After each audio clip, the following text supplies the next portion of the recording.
Hi, my name is Noelle Masinski, and today I will be presenting my project for you all.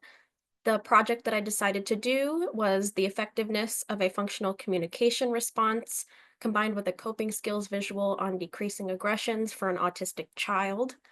The rationale for my study was that my particular student was engaging in increased and very intense frequencies of problem behavior that were lasting in bouts of 5 minutes or more, sometimes upwards of 2.5 hours. And, it was very puzzling for us. We couldn't figure out why these aggressions were occurring because there was no clear antecedent, there was no clear pattern to them. So, and then all previous interventions that we have tried to do to decrease the aggressions had failed. So, my BCBA and we conducted a functional assessment prior to conducting this study, and we had determined that the function by 1 point of all of the other functions was escape, specifically escape from demands. So I wanted to make an intervention to address this, obviously, because aggressing to escape a demand is not a socially valid way to get out of doing something. We need to have a more appropriate way for him to ask for a break or to, get his feelings across to us about how he's frustrated with the trials without engaging in aggression. So, my research question for this project was, will a functional communication response combined with a coping skills visual decrease aggressions in an autistic child? The participant in this case was a 6-year-old boy diagnosed with autism spectrum disorder, and he had been showing signs of aggressions prior. However, they had significantly increased as of recent. Previous research on escape maintained aggressions shows that escape-based interventions are more effective than escape extinction. So that would be, in this case, like having the child asking for a break and then giving them a break from that trial is more effective than just saying, no, you can't have a break, or just representing the demand over and over and over until the child does it. So then the next research by Owen et al. Shows that participants actually prefer requesting breaks over extinction to reduce challenging behaviors. And it was found that many parents also preferred that their child ask for a break rather than representing a demand, which would create more frustration and more aggression in this case. The method for this section, I decided to do an AB-AB reversal design just to see if my intervention actually would have an effect on the behavior that we were targeting. Whew, excuse me, I have asthma. The independent variable in this case was the FCR and the coping skills visual. The dependent variable was aggressions. And the data collection method that I decided to do was frequency because the rate of the aggressions was so high. So the protocol in this case, we conducted the FA and then we decided to do a training with our RBTs. There were 3 of them that worked with this particular child. We first trained them to identify aggressions so that they would all collect aggressions appropriately across all 3 RBTs. And then we would have them implement the intervention. We also trained them on this intervention. So the baseline protocol is that when aggressions occur, they would record a frequency with the clicker. They would block aggressions and redirect the learner to have safe hands and a calm body. That was to keep the client safe and to keep our RBT safe. During the intervention protocol, it was very similar, however, it included our intervention, of course. It said when aggressions occur, record frequency with a clicker, prompt the learner to say the FCR, in this case it was break, and offer the coping skills visual contingent on the response. Then we had them tell the learner to choose a skill and then provide reinforcement if the learner did perform the skill. I did put in a backup protocol that if the client decided to continue to engage in aggressions and did not follow the intervention protocol, to go back to the baseline protocol where they would block aggressions and redirect the learner to have safe hands and safe body.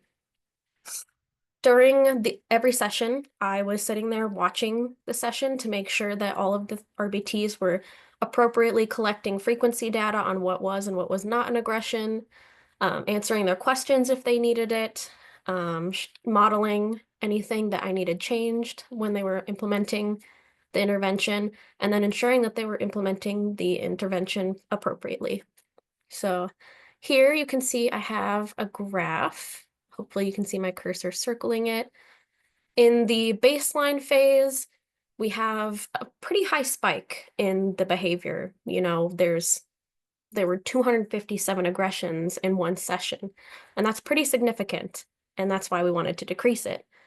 If you look across phase baseline 1 and the intervention, you could tell that there was a display of a functional relation, sort of, but if you take out the outlier here, you would see that baseline and the intervention are pretty similar in level and stability, and the trend just so barely decreased.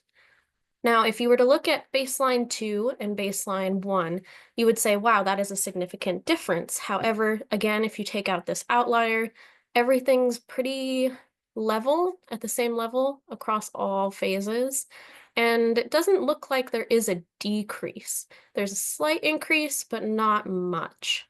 And then if you look at the very last one, this is what you want to see in your intervention is 0 across the board. This looks very good. However, as I've said before, there's not a significant change between the phases.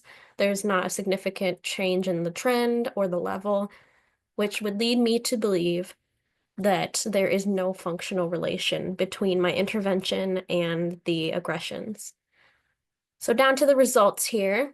As I've said before, aggressions during baseline were initially high, but decreased significantly by the second baseline. Looking at the data without the outlier in the first baseline, the level remains stable and low across all phases, and the trend remains constant across all 4 phases for the most part. There's no significant jump or decrease. The study did not find a functional relation between the intervention and aggressions. So to summarize, the study did not show that the intervention decreased aggressions. Aggressions could have decreased due to extraneous variables. This particular client is very complex, so there could be a number of reasons that the aggressions decreased outside of my intervention. Some limitations, as I've started talking about, was time. Obviously, we've conducted this study in such a short period of time that there's no real way to see if the data is truly representative of what it's supposed to be showing. If I had more time to conduct this study, I believe that we would see the trends that we're needing, the increase in the functional relations. There was, I noticed when I was observing, a preference for certain RBTs from this child. It looked like the female RBTs he would behave better with. And then when he was working with the male RBT, there you would see a significant jump in the behaviors. So if you look at this outlier here in baseline 1, that was with the male therapist. This jump here in the first phase of the intervention, session 4, there's a jump here. He was also working with the male RBT. The jump here at session 8, that is male RBT as well. So there might be a preference for a certain RBT over others. Another limitation of this data is that there was no IOA conducted. If I had done an IOA, we could see consistency across all RBTs to determine if they were actually doing the intervention properly or not just me assuming that they were doing it properly. Another factor that could have influenced the data is health factors. This child in particular has many allergies, food allergens, gastrointestinal problems, sleeping issues. So any number or combination of those could have influenced the data. So like the outlier here could be that he was having a bad stomach day. It could represent that he didn't get any sleep that day, and that's why it's the outlier. The next limitation would be the Hawthorne effect. This is when a behavior either increases or decreases due to the participant knowing that they're being observed. And because I had been sitting at every session observing what was going on, I'm sure that that had an influence on the behavior.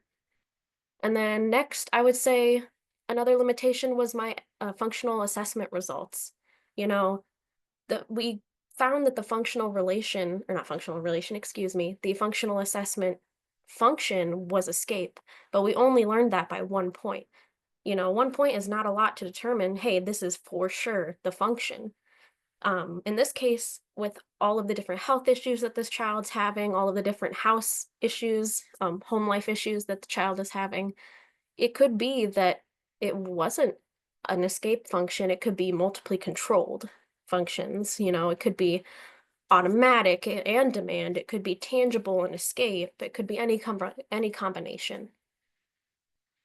Future research, if I were to conduct it again, or if future researchers would conduct it in a different setting, I would say to conduct a longer study over a longer period of time to get more representative data, to remove the observer from the session room so that the child is not influenced by the observer being present, and to conduct a more thorough functional assessment to determine a true function to the behavior and to determine whether or not there might be multiple functions and to run a new study using multiple functions to determine an intervention. So that is the overall gist of my study. Um, I have the references here underneath me if you would like to check them out. It's pretty cool. And I just want to say thank you for listening to my presentation today. I hope that your presentations go very well, and I'm so grateful to have been here to do this with all of you.